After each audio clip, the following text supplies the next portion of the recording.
Hi, it's Janice Barlow, and today I'm doing something a little different. I'm going to be talking about Hurricane Helene. Just a little note, we had some internet troubles earlier with AT&T, so hopefully we will be staying online, and this will be able to be communicated to you as a full broadcast. If not, well, we'll figure that out later, and I may end up doing it over again on YouTube. But if not, we will just stick it over there as it is and on YouTube when we're done. So today, I want to discuss some things that have been happening regarding this hurricane, and it's timely in a kind of a sad way because we have another hurricane that's going to make a direct hit upon my old state of Florida, where I have a son and daughter-in-law and two grandkids living right out on the coast there, and as well as some other close friends. And we don't really want to have to face that thought, but it's going to be something that is imminent and something we can't avoid. What I want to discuss today is things that are true about the weather and hurricanes and things that are not, and what people are doing on social media to try to make this into something that it isn't. I don't know why, but I want to separate the lies from the truth, and as usual, the truth matters. Lies don't matter. Lies magnify the liar, and that's what we don't want to happen. So with my notes, as usual, I'll be going through these various things, but I first want to preface everything by talking about the situation here in western North Carolina. I live in North Carolina. And in eastern Tennessee. This isn't the only area that was hit very hard by this hurricane, but it's the area that's mostly on the news because it was quite devastated. It was in the mountains. They're not used to this. And it was the most newsworthy because it was this tragedy that could cause most people to stare at it and go, oh, wow, that's horrible. They like to be attracted to things that are horrible, I suppose. But Georgia, Alabama, big parts of Florida were also dramatically affected, in addition, South Carolina as well, by this weird hurricane. And weird in a sense that it normally doesn't do things like this, but it doesn't mean that it was weird in that man had anything to do with it. It just happened to go in that direction.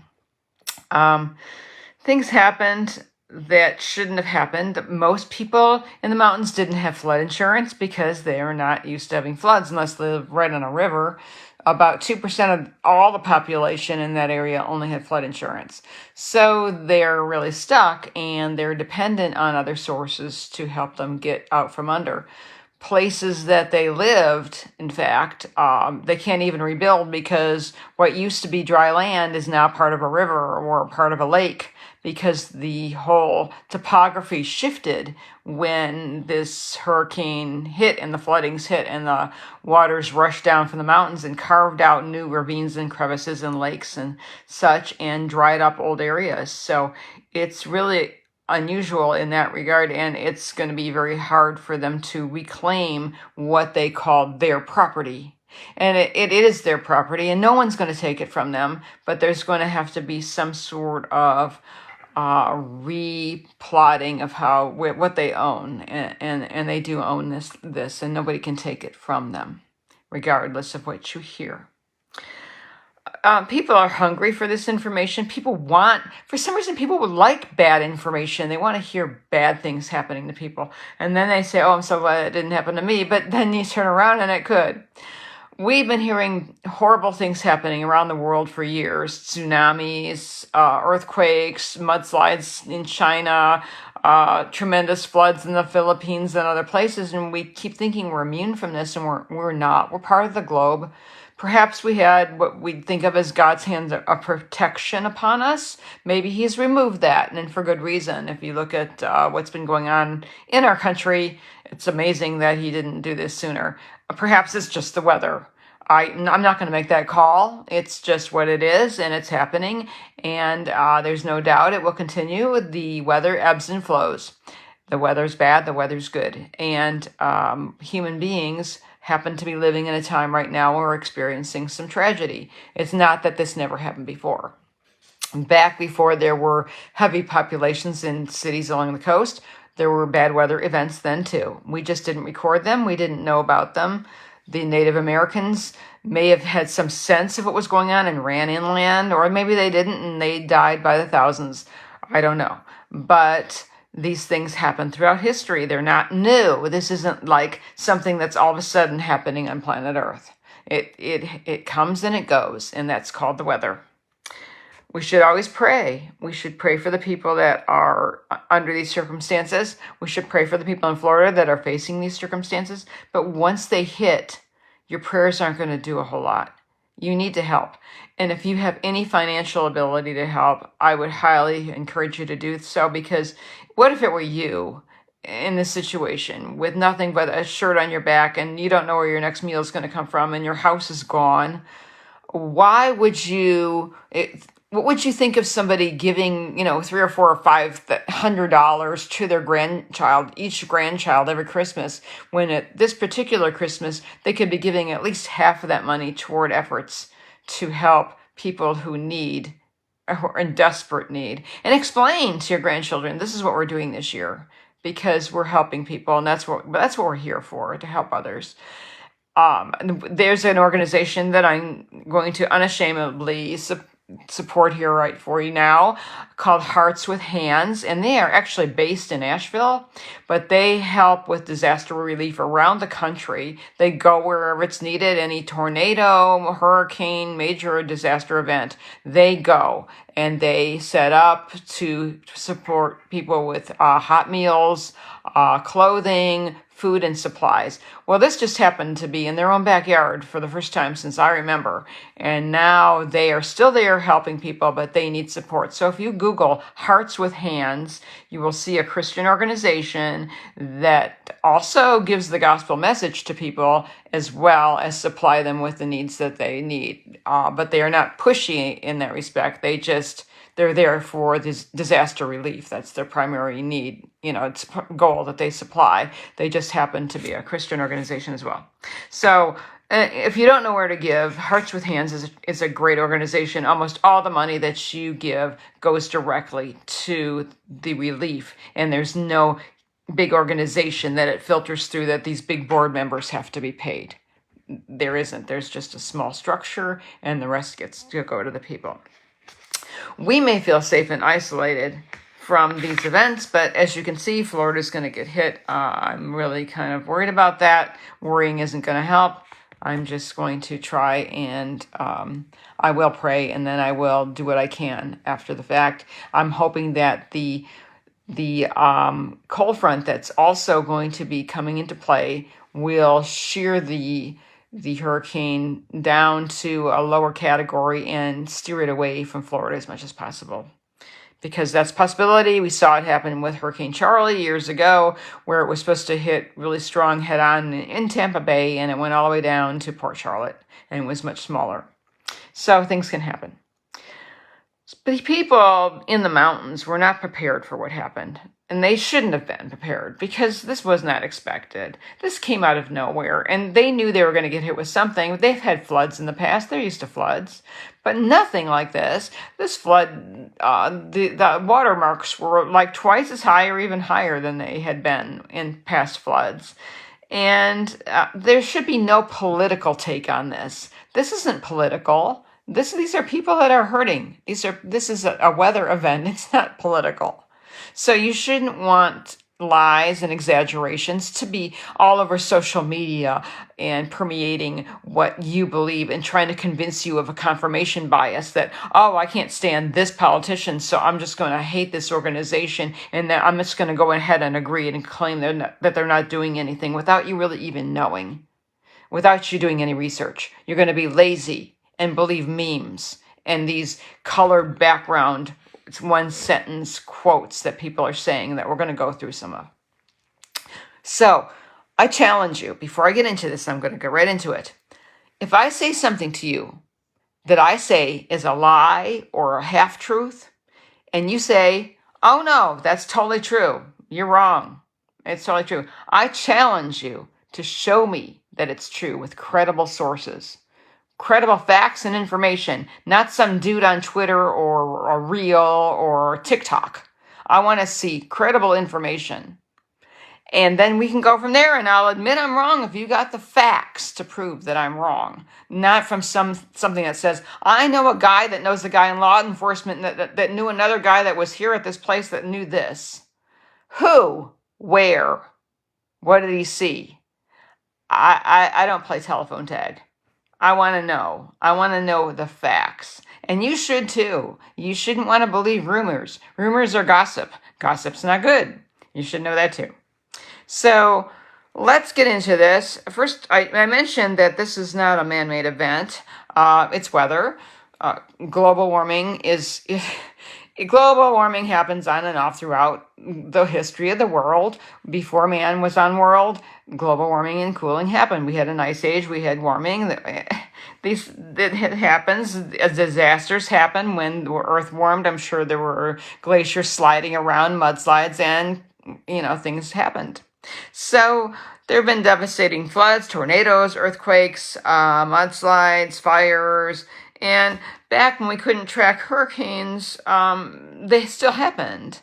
Tornadoes still happened. Man didn't cause a storm. So that's number one. Yes, there's climate change. It's called the weather. It's always been there. That is a conspiracy. Climate change is a conspiracy. And it's been pretty much, I'm not going to get political most of the time, but I'm going to say it's pretty much a leftist claim, but it's now being claimed by the right too, because we don't want to be left out of their conspiracies, right? So there is no climate change other than the weather. The weather is very powerful. We can't do a whole lot to control the weather. In some cities, yeah, the temperature is going to be a little bit higher because of the concentration of people and lights and heat and such. But for the most part, no, we're not controlling the weather, especially storms. Second, chemtrails.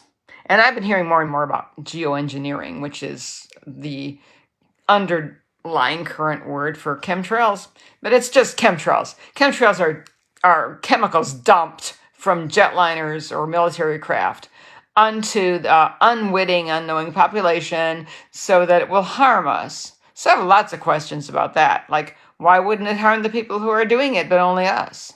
Where are they doing this? How are they getting away with doing this without anyone knowing? What jetliners? What airports? How are they getting these giant, heavy, tons and tons of tanks onto these airliners? Where are they on the airliners? Where are they on the military aircraft? Who's not saying anything out of the thousands of people that know about this, or else they'll get in trouble? Who's getting paid? How are they paying taxes?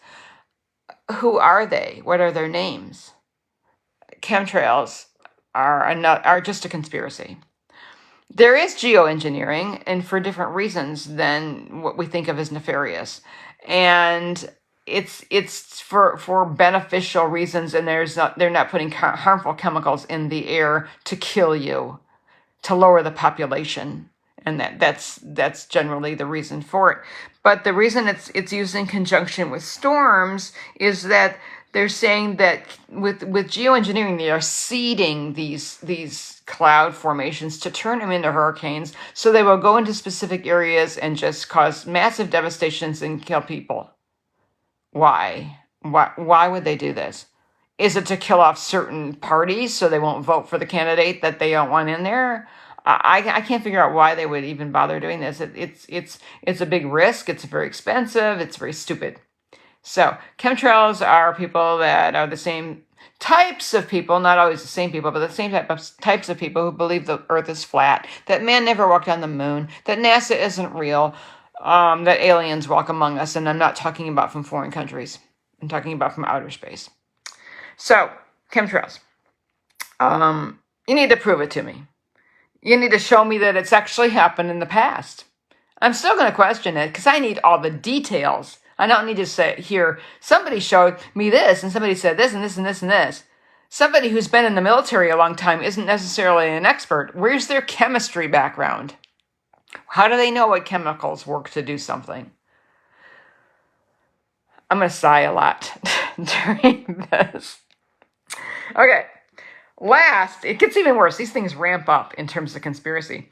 last in this category are EMPs, or these currents that are audio, and they blend together like through generators, and they can cause massive blackouts of our infrastructure. Now this can happen. This is a sort of terrorism, but are we doing it to ourselves?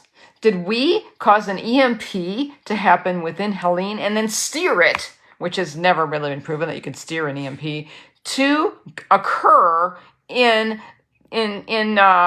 parts of western North Carolina, and eastern Tennessee? Did we cause that to happen? How?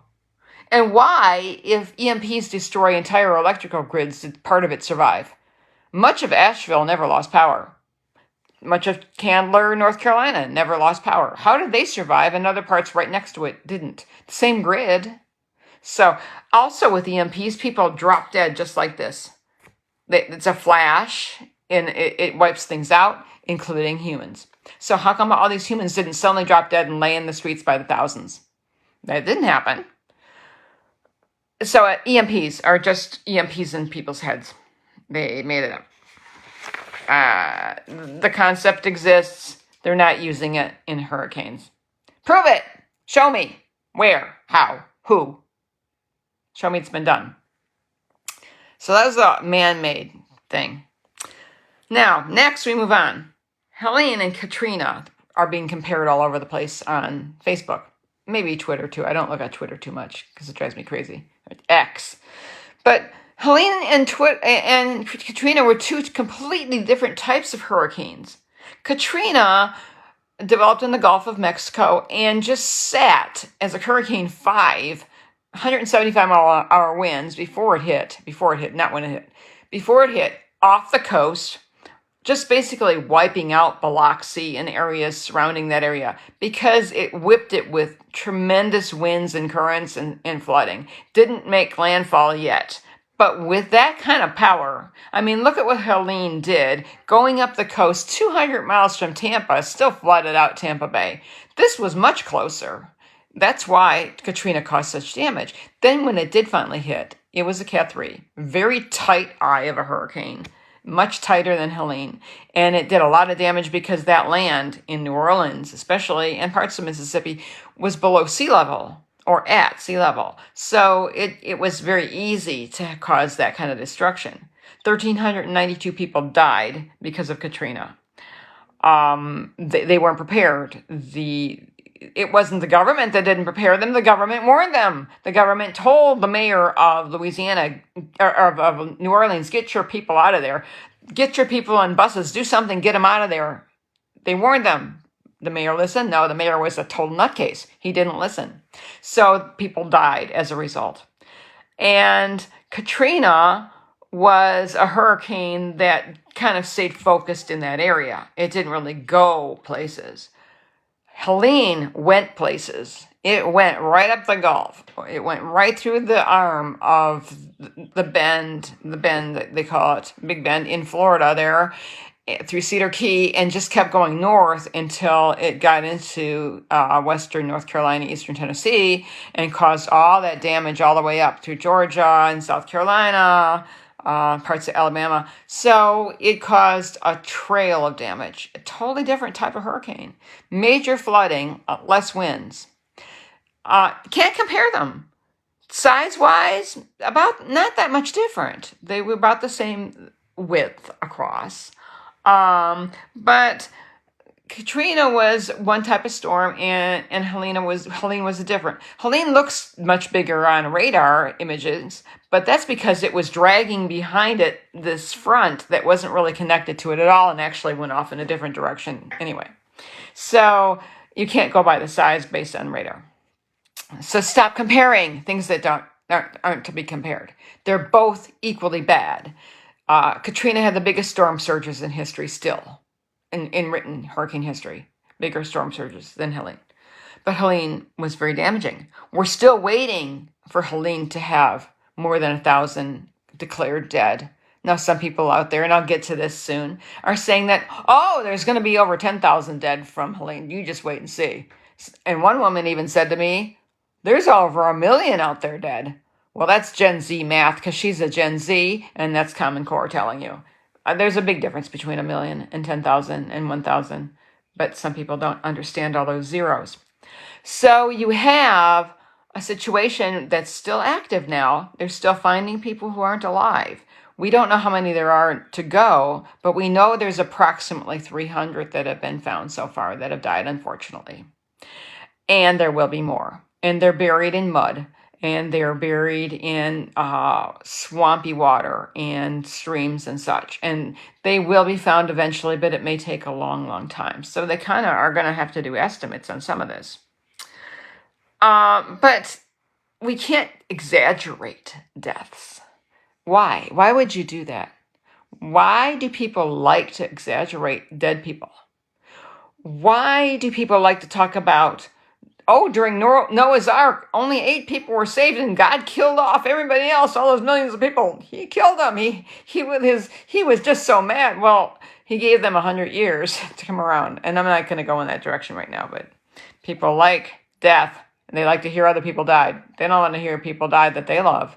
But people they don't know, they don't care. It's weird. Another lie to put to rest that's connected in a way is in Chandler, North Carolina. There's this rumor going around, you've probably seen it on Facebook, of a meme where somebody says, 200 people were found alive in a church in Chandler, and they hadn't had any food or water or whatever in 6 days. Wow, praise the Lord. No, there was no such thing. The woman who posted that originally said 2,000 people, and then said, oops, I made a mistake. So I meant 200. It's after she had discovered there's no church in Chandler, North Carolina that'll hold 2,000 people. But some woman came on from Chandler and stated, we are not a small town and it's all concentrated together. We're spread out, kind of like farmland. So it's kind of weird to even fathom that 200 people would be walking all over the place during or right after a hurricane to this church. Because why? How are they going to communicate to know how to go there? They're not. So, and if they found 200 people amazingly alive after 6 days in a church, don't you think that would have made the news? No, never did. The whole thing was a lie. The whole thing was done for sensationalism and to get attention. That's what people do. Don't praise the Lord for things that didn't happen. You can praise the Lord for things that did. But if it didn't happen, it's not only wasting your time, it's making you more gullible. And the last thing you want is gullibility. You want discernment. You need to be able to tell what's true and what isn't. That is not true. Now, this post is weird because it's half-truth. You will find half-truths all over the place, and they're more dangerous than total lies. Because if there's a half-truth there, it's like a little leaven that ruins the whole batch. But yet there's that truth that's in there that you can claim and say, hey, this is truthful, so I'm just going to believe the whole thing because I'm not going to throw the baby out with the bathwater, but you have to in cases like this because the lies are damaging. There's a country singer, I never heard of the guy, but his name is John Rich. And on Twitter, on X, he posted this thing that went viral. And basically what it says was that he spoke to a friend of his in law enforcement in North Carolina. And the friend said that they had already used over 500 body bags. They used them. They put bodies in them. And there were bodies in trees and in the mud and in cars and houses and everywhere. And there was no federal support whatsoever. Okay, so let's dissect this. This post was on the 3rd of October. So at the time, the official death count was just under 200. Now it's closer to 300. But now, remember, he's talking about 500 body bags. So nowhere has the news officially accounted for 500 people who have died. There's no reason for them not to.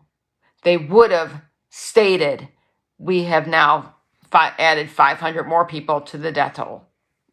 There's no reason for them not to. I mean, why hide it? It doesn't make any sense. And the friend of his in law enforcement, who is that? What friend in law enforcement? Where? There's many, many towns in North Carolina and the west side that got hit. What town? Was it Asheville? Asheville's big, but it's still got under 100,000 people, so it's smaller than most cities. Very small city. So was it Asheville? Probably not. Where was it? Was it way up in the mountains in some isolated area? Possibly. But this news would have got out if he got it out. So I want to know. I'm not saying it's a lie. I just want to know. Who? What law enforcement guy? Name him. What's he afraid of if it's true? If it's true, he's not going to lose his job by saying there's 500 body bags filled, because he's telling the truth. Now, the fact that there were bodies in trees, that's possible. The floods went up so high that some of them touched the lower branches of trees, and there's debris in the trees. These bodies will get taken down if they're in the trees. I haven't heard anywhere else on Facebook at all that there were bodies in trees unless the information came from this post and was spread. Then I heard it, because it was just taken like telephone tag and spread. In mud, yes, there's bodies in mud. There's bodies in water. There's bodies in cars and in houses. The part about no federal support whatsoever on the 3rd of October is a little weird, because the military was already involved. The National Guard was involved. Aren't these government people? Don't they get paid by the government? They're the military. So they were involved. FEMA is like an overseeing agency. A lot of people hate the name FEMA. We're going to talk about FEMA later, because FEMA does have a lot of problems, but FEMA is not what it was 20 years ago. It has improved, and it's not political. It's just a government agency for disaster relief. If we keep labeling things as political, we're going to go backwards, and we need to go forward. Now, John Rich, wherever you are, please post in the comment section on YouTube, because you can't do it here because you're not my friend. But when I put this on YouTube, post in the comment section, who is your friend in law enforcement, and what city or county is he from, so I can verify with him what you said. That's all I ask. So, next, bodies. We're going to continue on that topic. There are a lot of cemeteries in that area that are not really in a cemetery, so to speak. They're in a churchyard. Pine box people. There are a lot of poor people that live there, and wealthier people that aren't there. They weren't there. They had vacation homes and they weren't living in them.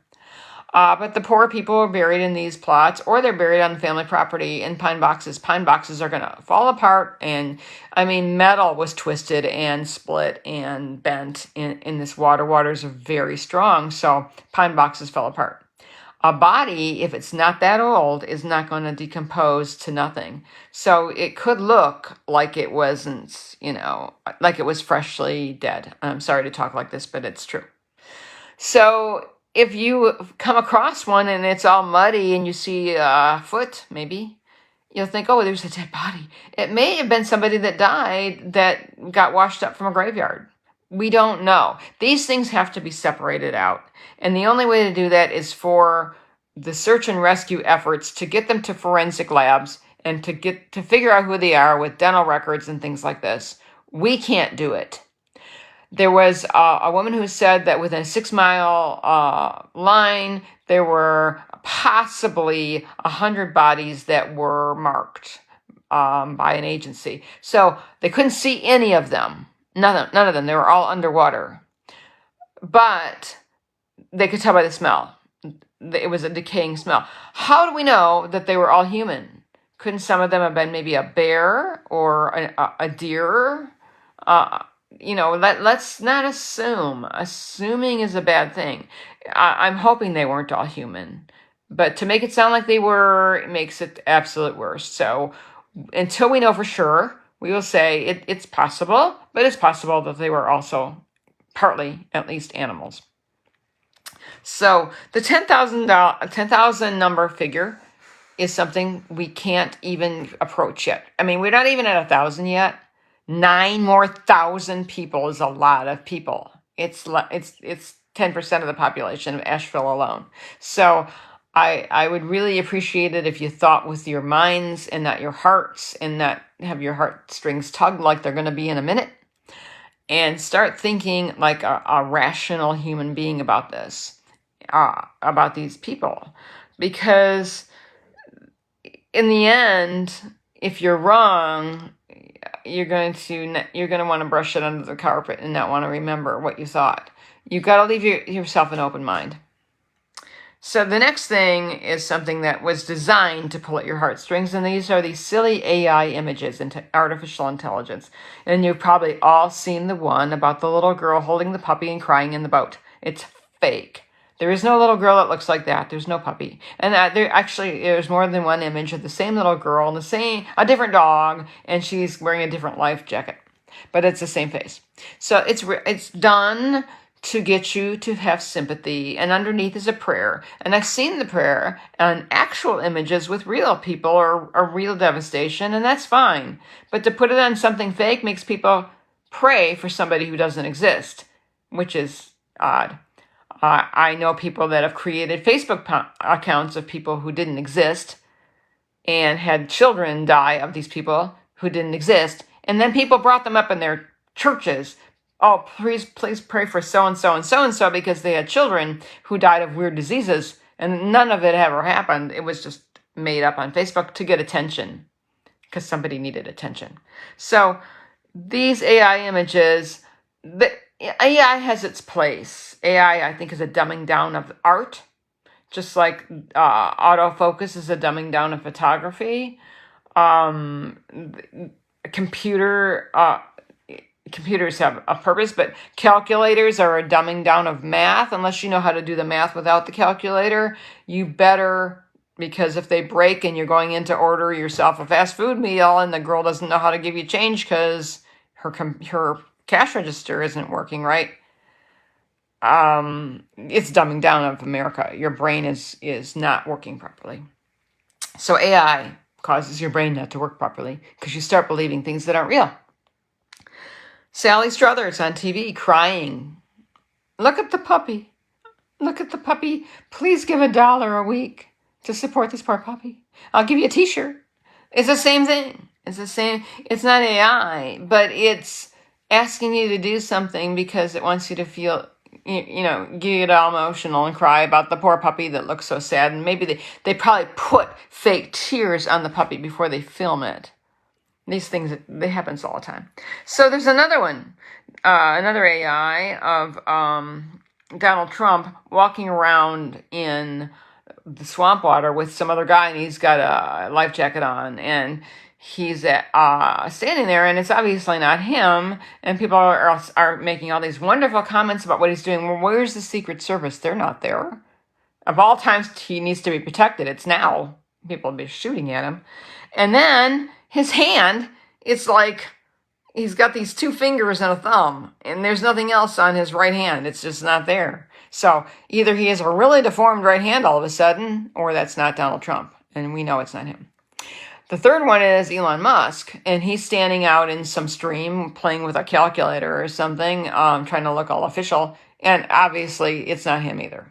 So stop believing AI images. Learn how to be discerning. Take a really good look at them and ask yourself, does this look too real to be true? Does this person really, really look like this? Or does this look too much like the person it's supposed to look like? So that's AI. Where's the photographer credit also? There's none. If it's that good of a picture, the photographer's going to want credit. There isn't one because it's fake. Trucks. Trucks are being hauled into the area with lots of supplies. And that's a good thing because they need help. People need help, and the best way to help them is with the things they need. They need non-perishable food, they need water, they need clothing, they need gasoline to run their generators, and propane to keep themselves warm. But there are reasons why certain trucks are turned away, and this is happening all the time now. Because you have to be authorized to get in there. I don't care how desperate you are to get to people. You have to be authorized. Because, number one, it's not safe to travel on those roads. You've seen videos of those roads. Half of them are gone. There's big gaps between where they're just broken off, and there's, you drop down 30 feet. Or they're one lane, and half of that lane's even gone. They're real narrow and everything. So you're going to take a truck through there, and you don't know what you're doing because you've got a whole bunch of stuff to give people. No, take it to a distribution center. Drop it off. Nobody's confiscating that stuff. FEMA's not, the military's not, but they'll tell you to take it there, they'll unload it for you, and they'll distribute it for you. You can do it voluntarily, or you can just turn around and go home with all of it and feel like, no, Bill, I'm not going to let anybody else do it. It's going to be me. I want everybody to see that I'm doing it. No. If you're authorized, it's not hard to get authorization if you know what you're doing. If you belong to an organization that does this, or you're a contractor or something like that, you can get in. They're not that bad to chase people away. Another reason to chase people away is if they don't know who you are, they don't know why you're going in there. And maybe you're going in there for the wrong reason. We know things happen. What else have you got in that truck? They're not going to do a search of your truck. They're not pulling you over and searching it. If they are, they're locals. They're not the government. They're not the federal government. So what else is in there? Have you got some kind of bomb in there? I mean, I'm just saying that, but they don't know, so they're going to turn you around just to be safe. The third reason to send you away is that they don't want you to go in there without permission, because they don't know who you are. The roads can be dangerous, and you're impeding the work that's going on there. There's a lot of activity. There's a lot of chaos. And these people need you out of the way. They don't want looky-loos. They don't want people taking pictures and writing articles for their silly feature magazines. They need to get in there and clear the roads and get things built back up again so people can get back to what their lives were as much as possible. So they don't need you in there. If there's a way you can drop off your supplies, that's great. Then you should be able to do it. The other thing is, they don't need all that stuff right now. That sounds funny, but it's true. So some towns are so loaded up with food and water that what they need right now is clothing, because it's getting cold in the mountains now. They need clothing, they need propane. So if you're bringing in food and water, they'll turn you around and say, go take it to the warehouse, or come back in 2 weeks, because that's when we're going to need it. Because where are they going to put it? They have nowhere to put it. So they're going to put it on pallets and leave it out in the open, and looters are going to take it. So they know what they're doing, and don't gripe on Facebook about how rotten it is that you couldn't get in there.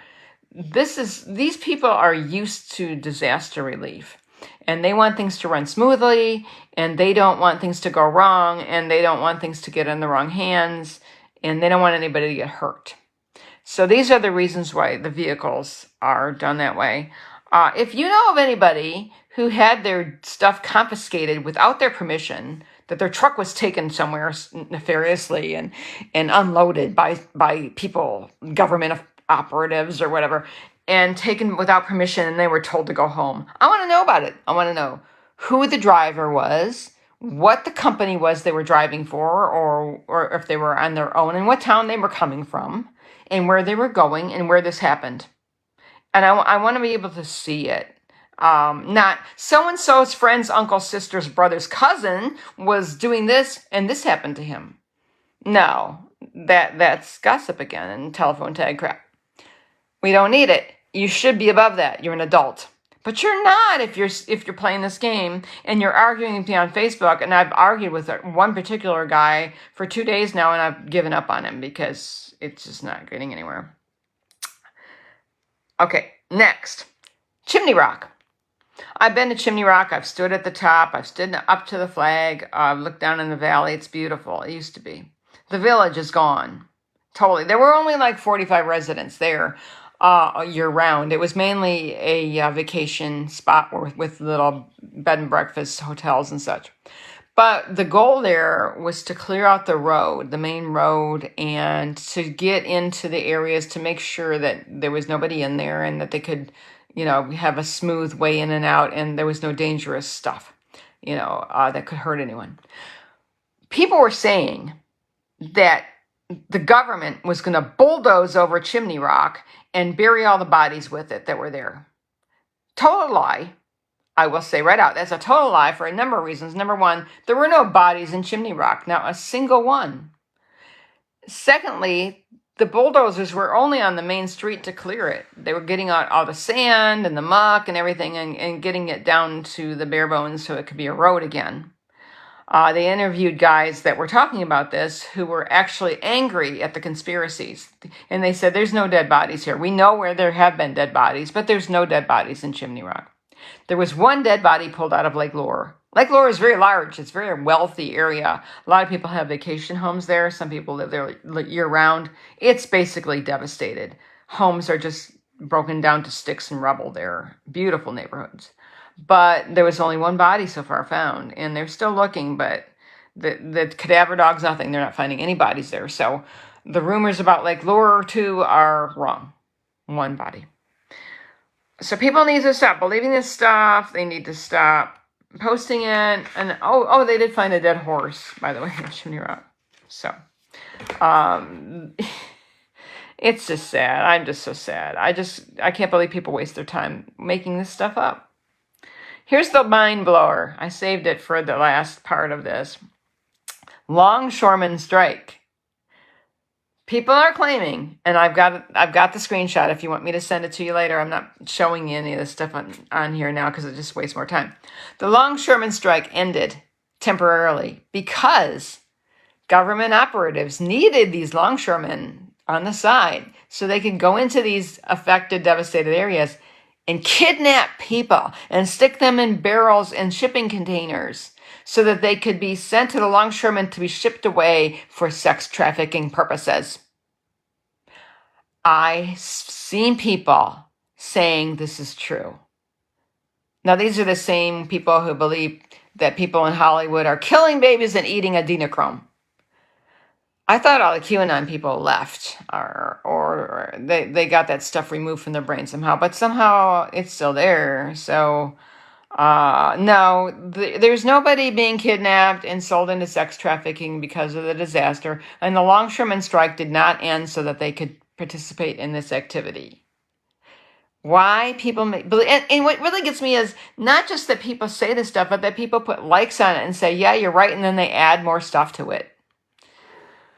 It's mainly women. Older women. So I tend to not associate with you, and I'm not kidding you. I'm not kidding you. It's true. I have the proof. And let's talk about the government last. The government failed us miserably in former endeavors for disasters and hurricanes, such as Katrina. And it wasn't all the Fed's fault. The local government in Katrina failed too. Bad. They didn't get people out. Hurricane Charlie, they failed. FEMA stuck people in these mobile homes for what was supposed to be like 6 months to a year, and they ended up living in them for 5 years. They were not even livable. They were gross. Also, Hurricane Harvey, FEMA failed there. They didn't get people what they needed in time. It was bad. But these were years and years ago, and they've learned from their mistakes for the most part. There's always going to be government bureaucratic red tape. The larger the organization, the worse it's going to be.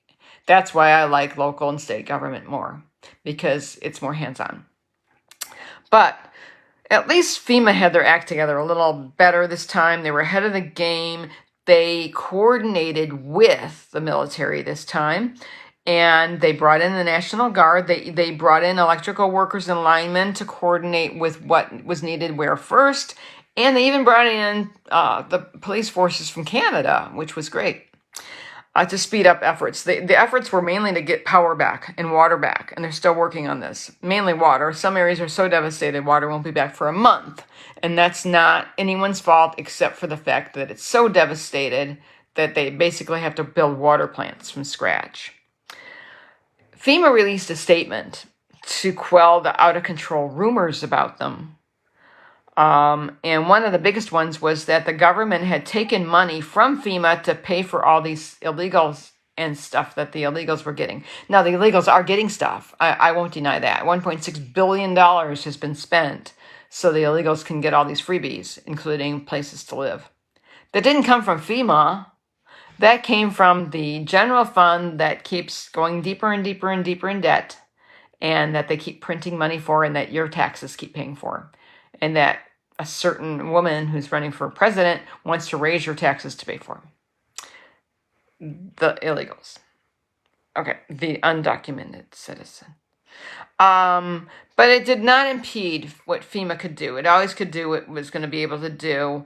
And it unfortunately, it's the way it is. It's going to help anyone who is affected by a natural disaster, whether they're a citizen or not. I can't say to somebody, I'm sorry you're not a citizen, I can't help you. But it's the way it works. I don't know how I feel about that, and I'm not going to get into it. But if somebody's hurting and needs help, I'm not going to determine it based on what citizen they are. It's weird. So FEMA said this. These are the basic things, and I don't see anything wrong with any of these. Anyone who's applying for disaster assistance multiple times, that will not speed up the process, but it can cause delays. Because when you apply for assistance, you get a number, a code number for your case. If you apply again, you get another code number. So it messes them all up. Do not apply more than once. That's all they're saying. Next, FEMA is not restricting airspace to any helicopter to get into anywhere for rescue and recovery. This is being complained about all the time. They are not doing it. It's not them. It's the local and state governments who are doing this. And they have their reasons, and it's mainly for safety. And in some cases, they should let people in who know what they're doing. Once they know people know what they're doing, they have let them back in. Some people have just gone willy-nilly on their own to go rescue people, and they didn't go through the proper channels. So you're in airspace that's FAA airspace.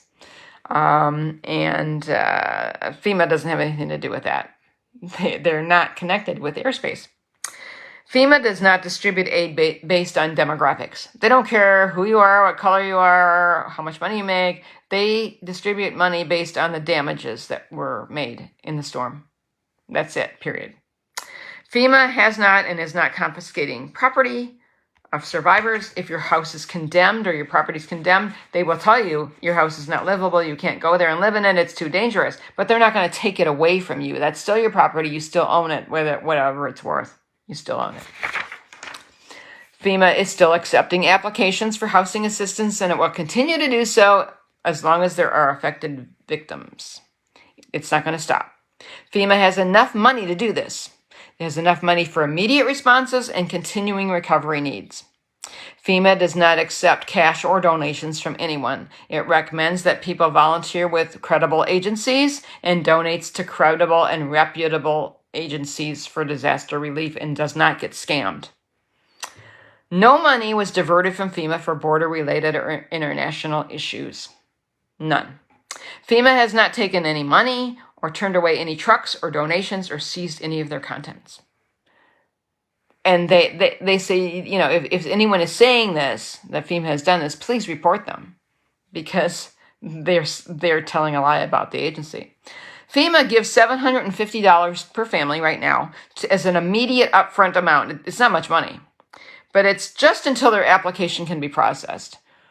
Applications are being processed quickly if they're done properly. If people are leaving pages, there's like 4 pages to the application. If they forget to sign it, if they're leaving off questions because they don't want to answer them, then their application's going to get delayed. But if they're doing it properly, their applications are getting processed in a matter of 10 or 12 days. And the $750 is just to tide them over. That's all it is. And it's given to people even without complete applications. So people saying, well, this is all they're getting. No, it's not. But it may be all some people get if they don't really need the money. So they're still giving this money to people that may be fine. But they just don't want a lot of fraud to happen. So they're not going to give bales and bales of money like they have in the past to people who didn't need it. There's something they have called a serious needs assistance application, and that's what they process to give you the bigger chunks of money. Your home is gone. You know, that's where they really want to help you, or your home is unlivable, or stuff like that. So that's basically all I wanted to talk to you about today. You may have heard other lies floating around regarding this hurricane, maybe regarding Hurricane Milton that's coming. People are making it into a Cat 6 now.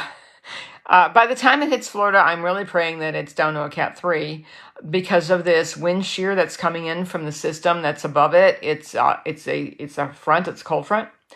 It's going to hit, it's going to cause damage, and we know it, and we're leery of that, but it can be mitigated quite a bit by different systems, and it depends on how fast it goes. It's slowing down now. Whether that's good or bad, I don't know.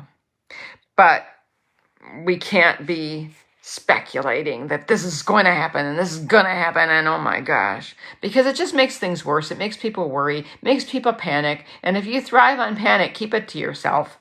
There's medication for that if you really need some. Don't get information from people's Twitter accounts, from Instagram, from Reels, from TikTok. TikTok's based in China, by the way, and they can hack you. A lot of people have gotten hacked because they're on TikTok. And Instagram. Instagram's the easiest way on the planet to get hacked. So get off of Instagram now. Pull all your photos off of there because they're being shared by other people for the wrong reason. Credible news sources are good. There's nothing wrong with Fox News. Since when did all of a sudden Fox News go sour? But all of a sudden people are saying, oh, I don't trust Fox News anymore. No, but you're going to trust some off-the-wall conspiracy weirdo nutcase that's publishing on peak prosperity. Oh my gosh, that is rated pseudoscience junk by all the media rating services, including the right-wing ones. Peak prosperity, just cross it off. Don't even... It's way worse than the stuff we used to hear about, like conservative treehouse and things that we heard about 10 years ago. So just stop. Credible news sources are good. So I fear for the future of this country if you are too lazy to do your research. Because that is something I think that your kids inherit from you. If you don't want to do research, they're not going to want to do it either. AI helps you not do research. And social media helps you not do research. But other things do. There's things called libraries and things called the news that are not on Facebook. So that's all I really wanted to say. It's a little bit different than normal. This will go on to YouTube in the next 24 hours. And I hope to see you again soon. And hopefully everything in Florida will be fine. And we won't have to be doing another one of these. I don't know what's next, but I'm betting it will be Calvinism. Bye.